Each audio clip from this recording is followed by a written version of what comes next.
O tema da nossa mensagem hoje é: não me envergonho do Evangelho. Aleluia. Não me envergonho do Evangelho.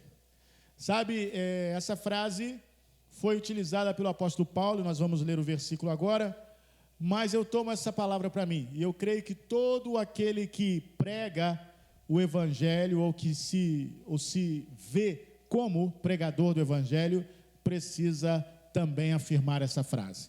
Lá em Romanos capítulo 1, versículo 16 e 17, quando Paulo fala diversas coisas, e aqui nesses versículos ele fala dessa frase. Vamos ler Romanos capítulo 1, 16 e 17, diz assim: porque não me envergonho do Evangelho de Cristo, aleluia, pois é o poder de Deus para a salvação de todo aquele que crê, primeiro do judeu e também do grego, porque nele se descobre a justiça de Deus de fé em fé, como está escrito, mas o justo viverá pela fé. Eu quero dizer que eu não conheço neste mundo nenhuma doutrina, nenhum ensinamento ou nenhuma área da ciência que seja melhor do que o Evangelho. Não há nada que seja melhor do que o Evangelho. O Evangelho é vamos dizer assim, o suprassumo dos assuntos, do que se possa falar, do que se possa escrever a respeito, do que se possa cantar a respeito, do que se possa ensinar a respeito. O Evangelho é. Não há filosofia, não há ideias humanas, não há nada que seja maior, superior, nenhum escritor em nenhum outro tempo, nenhum escritor clássico, nenhum filósofo clássico, ninguém é superior ao Evangelho. Aleluia. Mas houve um tempo, e Paulo fala disso, de que a mensagem do Evangelho, que é também a mensagem da cruz, a mensagem do Evangelho era loucura para os judeus e escândalo, ou melhor, loucura para os gentios e escândalo para os judeus. Mas eu pergunto para você agora, o que é a mensagem do Evangelho para você? Para os judeus era escândalo, para os gentios era loucura. Tem muita gente nesse mundo que pensa que a mensagem do Evangelho é loucura. E infelizmente tem muito pregador se envergonhando do Evangelho. Mas como assim as pessoas estão se envergonhando do Evangelho? Muito simples.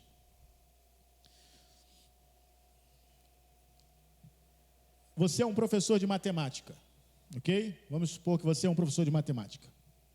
E aí uma escola te contrata para dar aula de matemática, certo? Mas quando você chega lá diante da turma, você fala assim: gente, olha só, me contrataram para dar aula de matemática, mas matemática é muito chato.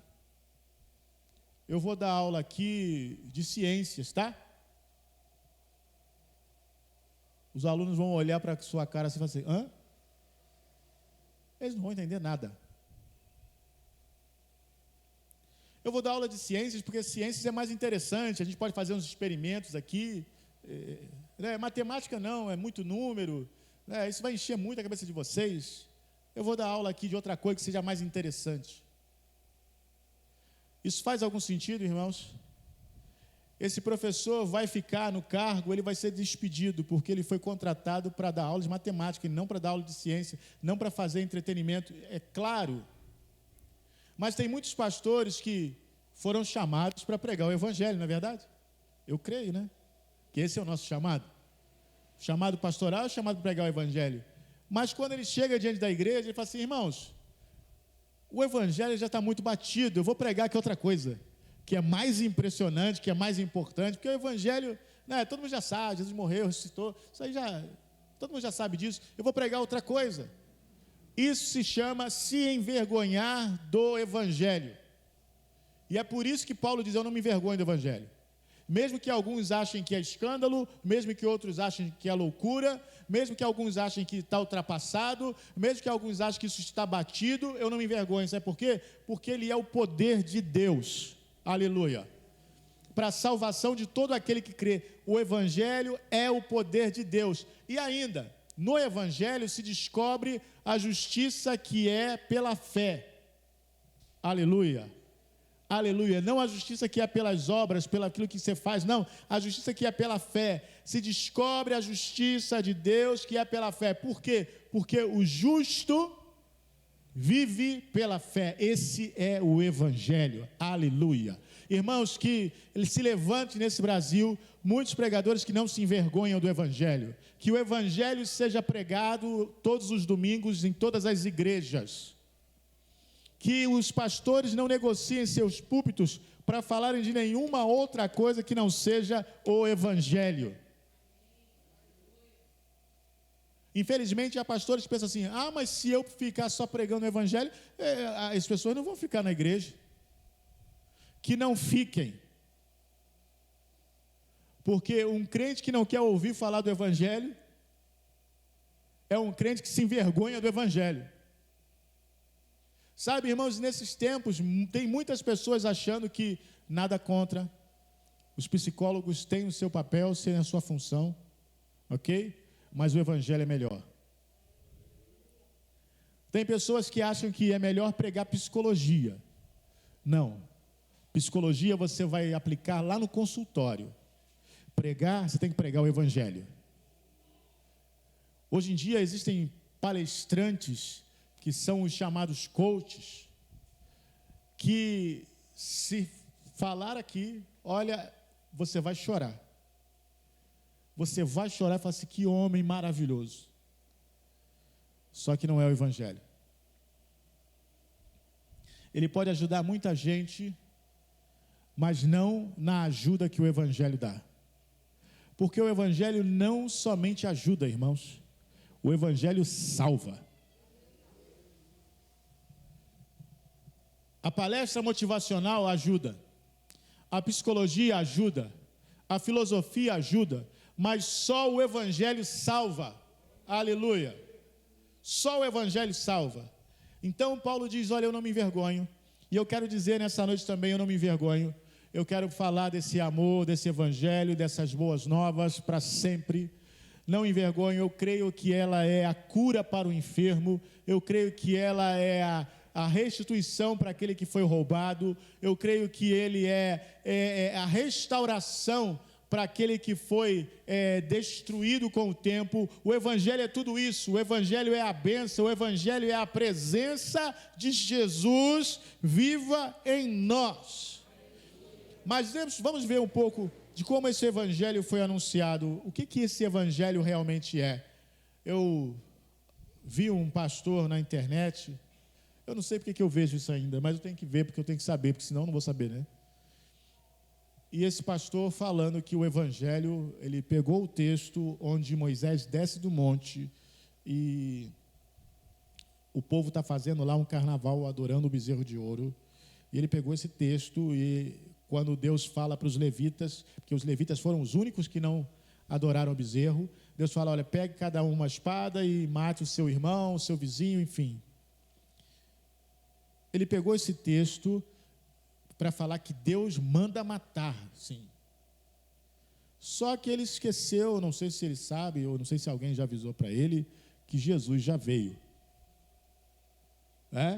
Que ali foi exatamente na chegada, no advento da antiga aliança, que era baseada na sua própria performance, naquilo que você fazia. Eu não sei se alguém já avisou para ele que Jesus já veio e trouxe uma nova aliança, que não, na nova aliança não é assim. Mas enfim, mas o que mais me assustou, irmãos, não foi o fato dele falar isso, porque tem gente ignorante para tudo quanto é canto, isso aí não é novidade. Tem gente que fala bobagem, que lê uma coisa e fala, isso tem. Não é problema. O que mais me assustou foram as várias pessoas escrevendo embaixo, dizendo, amém, pastor. É isso mesmo, pastor. Que palavra tremenda, pastor. Sabe, eu me lembro de um pregador muito famoso, que foi muito famoso, ainda é famoso aí. E ele tem uma linha, de pregação, e ele recebeu uma carta de uma pessoa elogiando a pregação dele. E essa pessoa escreveu para ele, falou assim: pastor, eu gosto muito da sua pregação. E também gosto da pregação da pastora fulana de tal, que pregava assim totalmente contrário do que ele pregava. Aí ele falou assim: meu irmão, se você tem alguma coisa errada, se você gosta da minha pregação e gosta da pregação da pastora fulana de tal, você não entendeu nem a minha pregação, nem a pregação dela. Porque é totalmente contrário. Então, infelizmente, tem gente como em Nínive, que não sabe discernir entre a mão esquerda e a mão direita. Se você está falando de uma coisa, nós estamos falando aqui do Evangelho da Graça. Mas tem gente que ouve aqui, aí ouve lá o outro falando: você tem que fazer sacrifício, você tem que fazer isso, aquilo. E assim, que benção, pregando igual o pastor Nilson. Não. Não está, não. Vamos discernir o negócio, porque uma coisa, outra coisa é outra coisa. E a gente precisa estar ligado nisso, irmãos. Não é porque está falando de Deus, falou Jesus. É igual uma música, que até fizeram uma versão aí, porque a letra é em inglês, né? A música é em inglês. Aí tem aleluia, aleluia. Aí alguém ouve e fala assim: que música linda, viu? Fala aleluia. Irmãos, cuidado com isso. Tem uma música mais antiga também que fala: aleluia, na, na, na, na, aleluia, na, na, na, Krishna, Krishna, na, na, na, Hare Krishna. Não é porque fala aleluia não, irmãos. Pode estar falando aleluia falando qualquer coisa. Sabe, esses negócios de camiseta em inglês, de dizer em inglês, tome muito cuidado com isso. Tem gente que bota a camiseta escrito me chute. Aí ele sai todo feliz com a camiseta. Daí vem alguém e chuta. Aí, você está maluco? Você está dizendo para chutar. Então, muito cuidado com esse negócio. Não é porque a música diz aleluia que está louvando a Deus, não. Tem muita música, especialmente aí música estrangeira, que tem aleluia no meio da letra. E aleluia é aleluia no Brasil, é aleluia nos Estados Unidos, é aleluia no Japão, em qualquer lugar é aleluia. Então, a gente ouve e identifica. E aleluia. Só que tem que ouvir o resto. O resto está dizendo outra coisa. E aí, teve uma cantora aí que fizeram uma versão gospel, né? Da mesma música. Só que essa música que fala aleluia, ela está debochando do Evangelho. A letra em inglês debocha do Evangelho. E aí, aqui no Brasil, algum evangélico pegou, botou uma letra e canta a música, e um monte de gente vai atrás. Irmãos, deixa eu falar uma coisa para vocês. Muitas músicas que se cantam por aí, evangélicas, são versões. Dos mais variados cantores, muitas são versões. Antes de você cantar uma música, você gostou da música, viu lá? Faz uma pesquisazinha na internet, de quem é essa música? Normalmente não é do cantor, o cantor só canta. Tem um compositor, tem produtor, tem um monte de gente. Quem foi que fez essa música? De onde que vem essa música? Essa música é uma versão. De que grupo? Qual é o grupo que fez a música original? Aí você vai ver se é um grupo cristão mesmo, se a letra fala de Deus mesmo, porque senão a gente está promovendo coisas que não são o Evangelho, irmãos. E as pessoas fazem isso, sabe por quê? Porque isso dá dinheiro. Essa é a realidade. Dinheiro. Então, a música faz sucesso no mundo, aí de repente você ouve, e a desculpa é para evangelizar. Não. Às vezes a música nem Jesus fala. Eu não acredito em música que não fale de Jesus e que seja usado para evangelizar. Eu não acredito. Pastor, o senhor tem que ter a cabeça mais aberta. Não. Ou você fala abertamente do Evangelho, ou então, meu filho, olha, tem músicas que eu que sou pastor, eu não entendo. Como é que a pessoa não crente vai entender? Não, isso aí ele está falando de Jesus. Ué, tá? Eu não entendi, não. Você acha que alguém lá no mundo vai entender? Então, ou você fala claramente, olha, é Jesus Cristo, é Deus, é o Espírito Santo. Ou você fala as coisas claramente, ou então, irmãos, não vai nessa que está pregando o evangelho, não. Você pode gostar da melodia, você pode achar a música engraçadinha, legalzinha, mas não está falando do evangelho. Para mim, um cantor que grava um CD inteiro, em nenhum momento a música fala a respeito de Jesus, não está pregando o evangelho. Ah, mas ele falou assim subliminarmente. Ih, irmão, eu estou aqui pregando direto, tem gente que não entende. Imagina você falando subliminar. Ó, estou falando, dando um rodeio, vai que lá na frente não vai entender. Então, na verdade, tudo isso, irmãos, se chama se envergonhar do evangelho. Por que eu não vou falar o evangelho abertamente? Ah, não, porque pode ter alguém que tenha resistência. Se tiver resistência, sacode a poeira do pé e vai embora. É isso que Jesus falou. Ah, eu falei do evangelho e não gostou. Então, meu filho, ó, fique aí, porque eu vou embora. É assim que funciona, irmãos. Se a pessoa não é aberta para o evangelho, deixa Deus tratar com ela, a hora que Deus fizer com ela, ele vai se abrir. Se não se abrir também, quem crê será salvo. Quem não crê já está condenado, essa é a palavra. Mas nós ficamos tentando dar jeito, sabe? Tudo isso é se envergonhar do evangelho. Não, vamos fazer um baile funk. Porque baile funk traz muito jovem, né? A gente faz um baile aqui, tal, aí no meio do baile a gente para tudo assim, fala assim, olha, quem quer aceitar Jesus? Irmãos, você já foi num baile funk? Espero que não. Você já viu como é que é um baile funk? Com certeza você já viu alguma coisa na internet. É gente muito doida lá, é gente muito maluca lá. E aí você, para tudo. Quem quer aceitar Jesus? Aí, não, mas tinha gente lá chorando, teve gente assim. Deixa eu explicar uma coisa. Quando o cara começa a beber, ele tem vários estágios. Tem o estágio da euforia. Aquele negócio. Aí daqui a pouco, ele começa a cair no estágio da melancolia. A vida não presta. Não sei o que. Aí ele chora. Tá?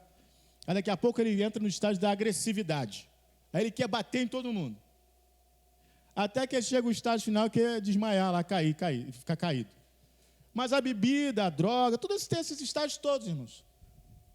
Tudo isso tem esses estágios. As pessoas entram, ficam em euforia, outros ficam lá como de chapado, catatônico. E é isso que rola nos bailes por aí, irmãos. Você acha que esse é o melhor local para você chegar lá e vão fazer? Então, eu quero fazer um baile aqui na igreja. Não, igreja não é baile. Igreja é pregar o evangelho. Porque eles estão acostumados com funk. Ele vai ouvir o evangelho. Olha, eu conheço vários sambistas, funkeiros, que se converteram e não ficaram presos mais ao samba, nem ao funk, porque o evangelho é maior do que tudo isso, irmãos. Não, tem que ter a música dele aqui, que senão ele vai embora. Isso aqui não é escola de samba. Isso aqui não é grupo de funk, não é nada disso. Não tem que ter nada. Tem que ter o evangelho. Esse que é o problema. A gente acha que na igreja tem que ter as coisas para entreter as pessoas. Não, isso é se envergonhar do evangelho. Eu não estou dizendo que a gente não possa ter música. A gente tem música aqui pode ser mais funkeada. Não tem problema, não é isso. O problema é você achar que a estratégia supera o evangelho. Esse é que é o problema. Nós vamos fazer uma estratégia, porque a estratégia não. O que atrai, o que faz é o poder de Deus, é o evangelho. Aleluia. Olha só, em Mateus capítulo 1, versículo 20 e 21. Olha esse texto. Mateus 1, 20 a 21 diz assim: e projetando ele isto, eis que em sonho lhe apareceu um anjo do Senhor, dizendo: José, filho de Davi, não temas receber a Maria, tua mulher, porque o que nela está gerado é do Espírito Santo. E dará à luz a um filho e chamará o seu nome Jesus, porque ele salvará o seu povo dos seus pecados. O evangelho é isso. É Jesus salvando o homem dos seus pecados. E como é que ele faz isso?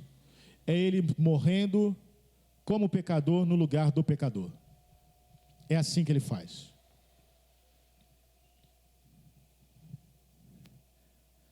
Irmãos, existem duas coisas e que a gente precisa separar. Uma é com respeito à salvação. Com respeito à salvação, a fé em Jesus Cristo é suficiente. Ok?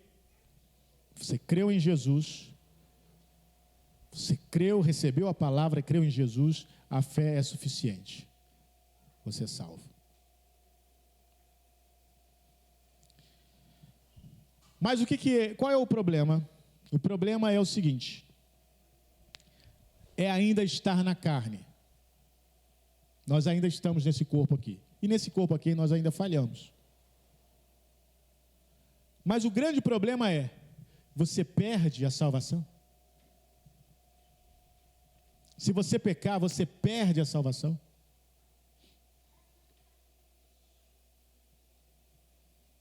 Se você pecar, você não perde a salvação. Mas tem um porém. Se depois de você disser que crê que foi salvo, você simplesmente for viver uma vida de pecado, a realidade é que você ainda não viu Jesus. Porque não há quem tenha vivido realmente com Cristo, que ainda se entregue a uma vida de pecado. Você entende? Quando você realmente conhece a Cristo, você ainda está sujeito a pecar. A Bíblia diz isso, porque nós ainda estamos na carne. Mas dentro de você há um desejo de não pecar mais. Você não se satisfaz com aquilo. Na verdade, toda vez que você peca, aquilo te fere. Você quer sair daquilo. Você não quer ficar naquilo. Essa é a grande diferença, irmãos. Então, é impossível alguém que realmente tenha recebido Jesus na vida, que vá viver uma vida de pecado deliberadamente. Não consegue. Ele vai tentar e vai se sentir mal. Ele pode até tentar, mas vai se sentir mal. Ele não vai ficar bem. É isso que nós estamos falando. Então, quando você é salvo, a Bíblia fala de salvação eterna. Uma coisa só pode ser eterna se, por exemplo, você compra um produto. Você vai numa loja e compra uma coisa. Aí o vendedor fala, R$500, você comprou, pagou R$500. Você levou a coisa para casa. Depois de um mês, o dono da loja vai lá buscar o negócio de volta. Você fala assim, não posso te dar, porque é meu, eu comprei. Se é seu, o dono não tem direito de pegar. Se Jesus te deu a salvação, ele não vai pegar de volta. Isso não existe. Ah, mas se eu perder, volto a explicar. Se você de verdade foi salvo, mesmo que você seja tentado pelo pecado, você não quer ficar no pecado, você não vai ficar no pecado, você não vai conseguir ficar no pecado.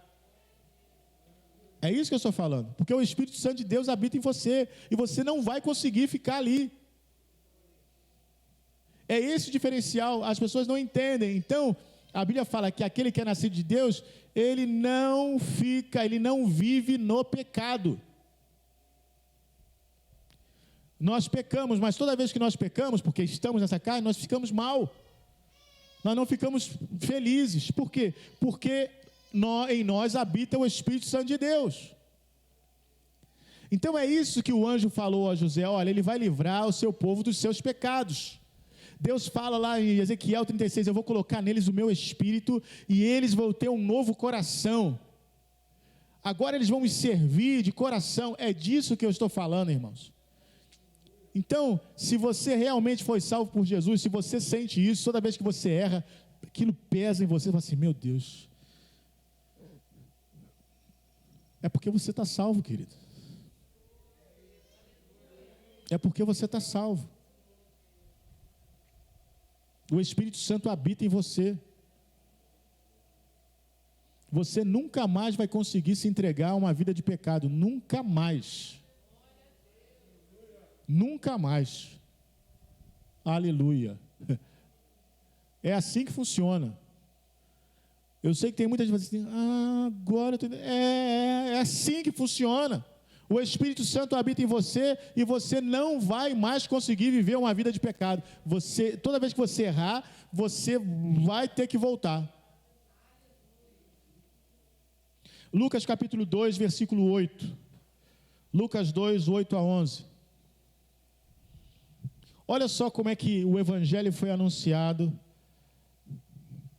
àqueles pastores que estavam no campo. Diz assim, ora, havia naquela mesma comarca pastores que estavam no campo e guardavam durante as vigílias da noite o seu rebanho.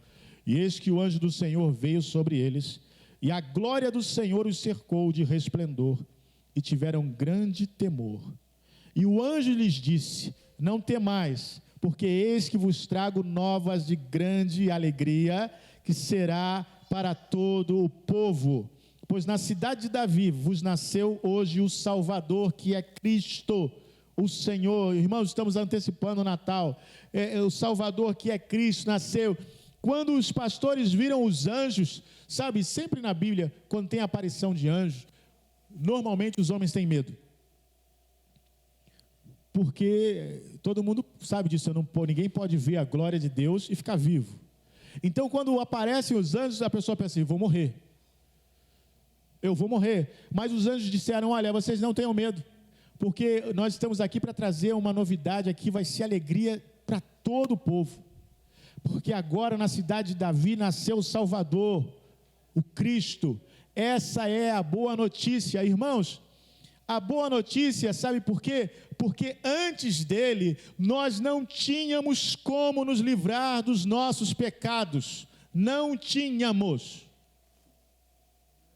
Mas depois que ele nasceu, ele levou sobre ele mesmo os nossos pecados todos. A Bíblia diz que ele não tinha pecado, que ele não cometeu pecado, ele não conheceu pecado. Esse era Jesus. Mas ele se fez pecado em nosso lugar, para tirar os nossos pecados. Irmãos, como é que nós vamos nos envergonhar disso? Como é que nós vamos deixar de falar isso? Sabe por quê? Porque todo o problema do homem é o pecado. Não um pecado ou outro pecado, o pecado. Nós nascemos no pecado. A Bíblia diz que nós nascemos no pecado, nascemos pecadores, é por isso que nós pecamos. Mas tem muita gente combatendo, é igual isso, você combate a dor de cabeça, mas você não sabe por que está com dor de cabeça. Porque quando você está com dor de cabeça, é alguma coisa que está errada no seu corpo, e aí você tem dor de cabeça. Mas o que a gente faz? A gente toma remédio para dor de cabeça, mas não sabe o que está por trás. E tem muita gente combatendo os atos pecaminosos, sem antes combater a raiz do problema. Qual é a raiz do problema? Você nasceu pecador. Então o que é natural? Que aquele que nasceu pecador, peque. Isso é natural. Não é verdade? O peixe, nasceu peixe, ele vai fazer o quê? Vai nadar. O cachorro, nasceu cachorro, o que ele vai fazer? Vai latir. E o pecador, nasceu pecador, vai fazer o quê? Vai pecar. Então qual é a solução? Jesus falou para Nicodemos em João capítulo 3. Você tem que nascer de novo. Você tem que nascer de novo. E aí Nicodemos falou assim, mas como é que eu vou nascer de novo? Como é que eu vou fazer? Eu vou entrar na barriga da minha mãe de novo? Não tem isso, é impossível. E Jesus falou, olha, aquilo que é nascido da carne é carne. Mas você tem que nascer da água e do Espírito. Irmãos, quando nós compreendemos o Evangelho, tudo se encaixa. Tudo faz sentido. O novo nascimento que Jesus falou para Nicodemos não era logicamente nascer de novo da sua mãe, não, mas nascer no Espírito, porque quando Adão e Eva pecaram, eles morreram. Não morreram fisicamente, mas morreram espiritualmente, e foi isso que Deus falou para eles, quando vocês comerem, vocês vão morrer.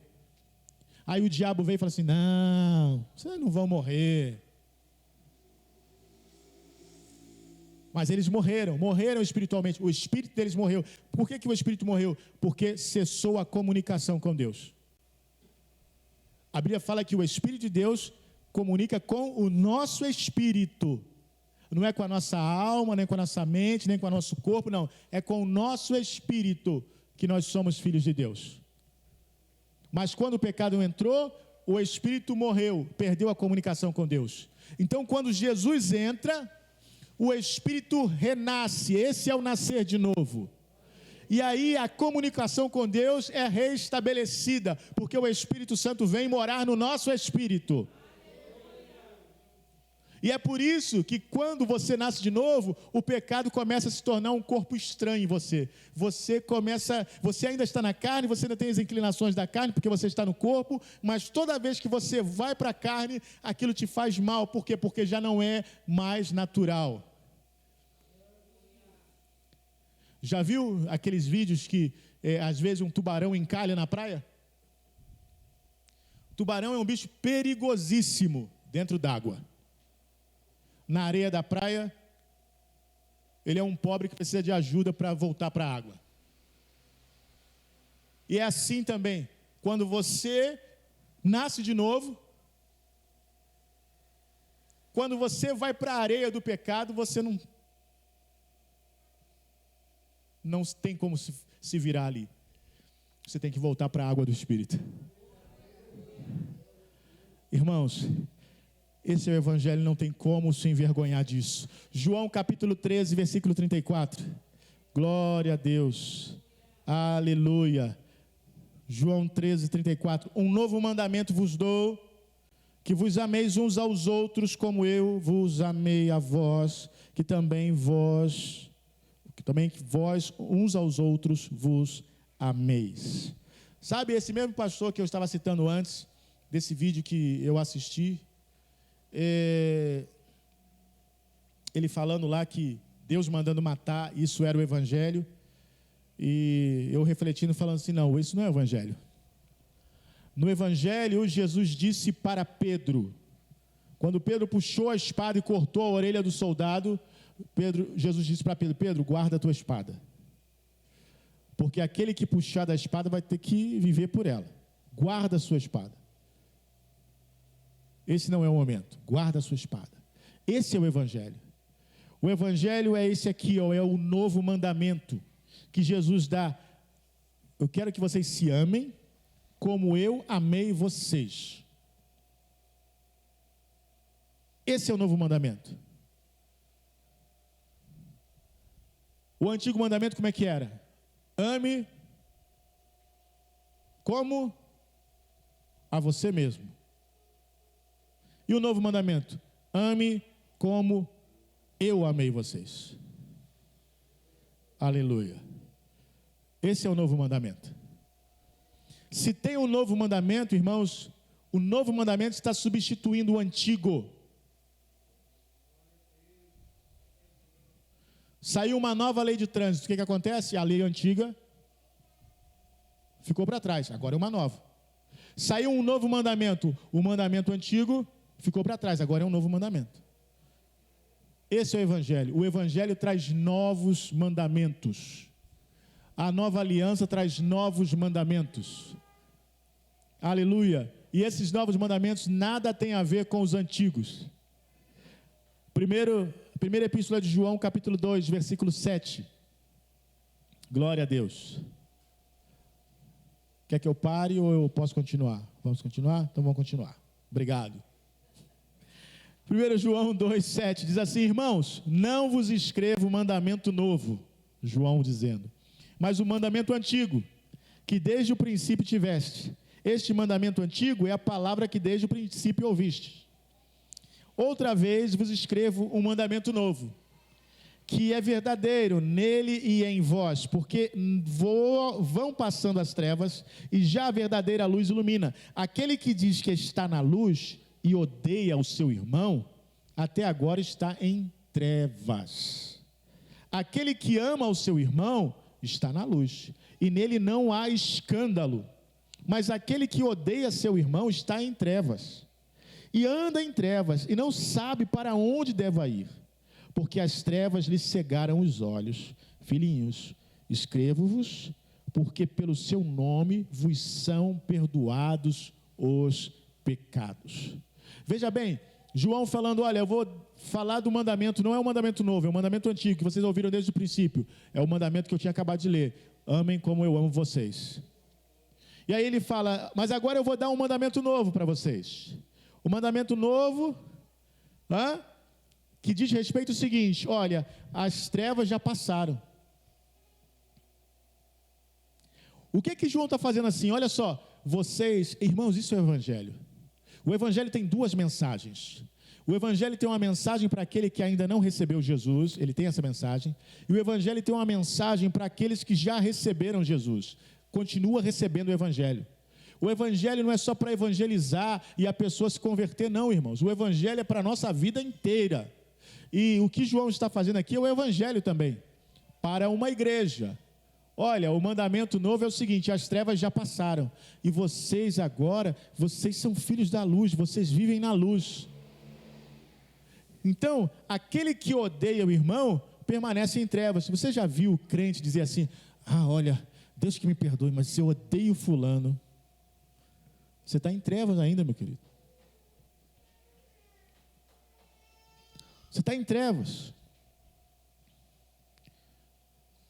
Agora, aquele que ama o seu irmão está na luz. E nele não há escândalo. Ou seja, não há tropeço.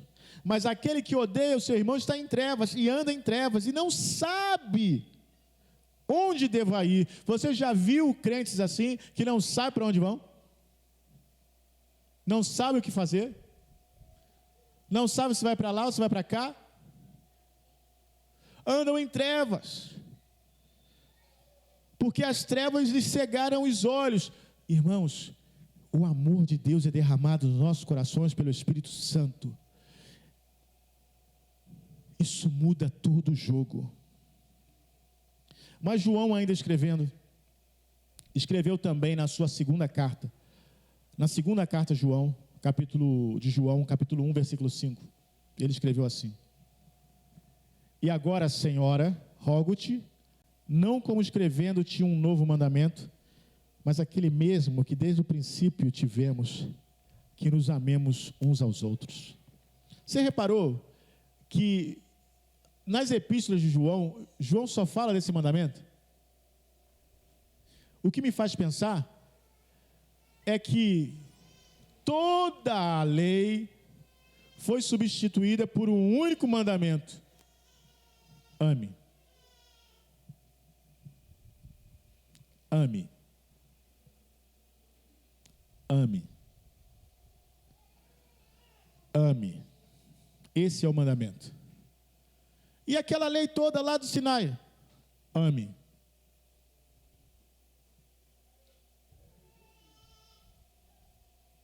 João só falava disso. E João é a pessoa mais indicada para falar disso. Sabe por quê? Porque João era o discípulo que tinha consciência de que Jesus amava ele.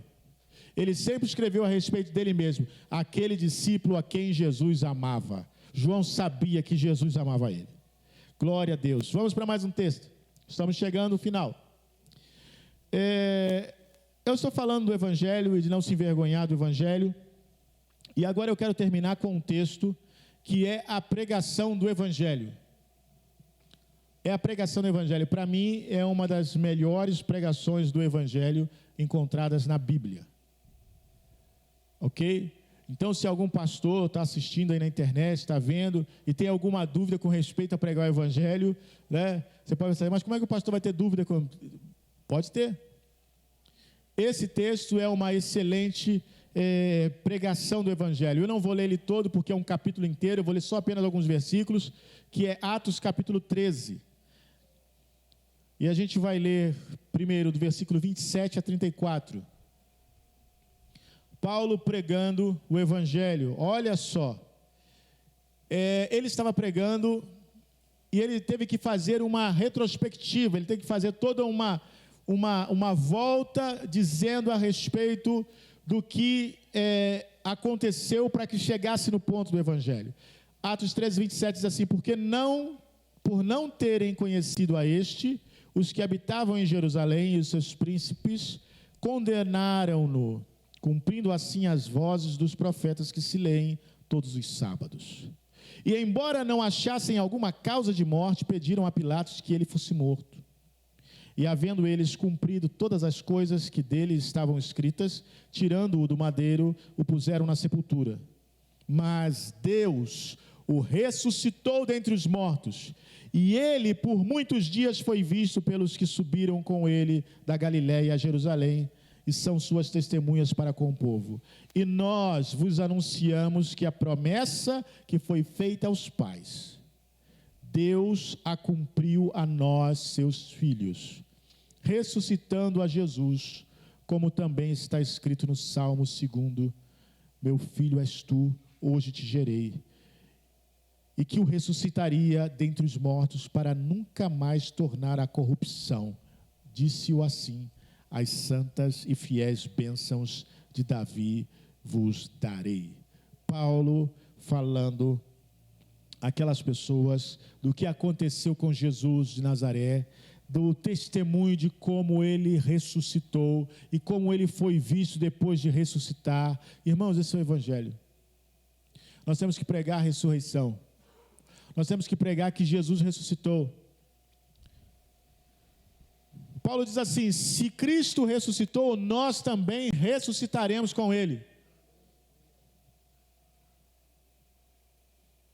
E tudo que há em nós vai ressuscitar com ele. Mas esse mesmo texto, vamos continuar, e é o último versículo que nós vamos ler agora. Versículo 37, Atos 13, 37, veja só. Mas aquele a quem Deus ressuscitou, nenhuma corrupção viu. Seja-vos, pois, notório, homens e irmãos, que por este se vos anuncia a remissão dos pecados, e tudo o que pela lei de Moisés não pudesse ser justificados, por ele é justificado todo aquele que crê. Vede, pois, que não venha sobre vós o que está dito nos profetas.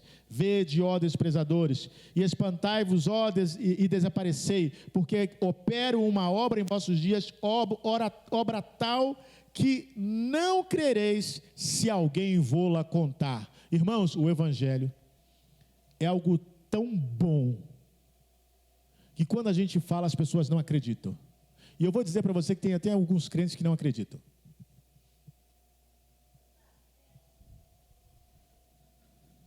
Pastor, eu vivi uma vida inteira de pecados, eu fiz muita bobagem na minha vida, fiz muitas coisas que eu não me orgulho, e se eu contar para o senhor aqui...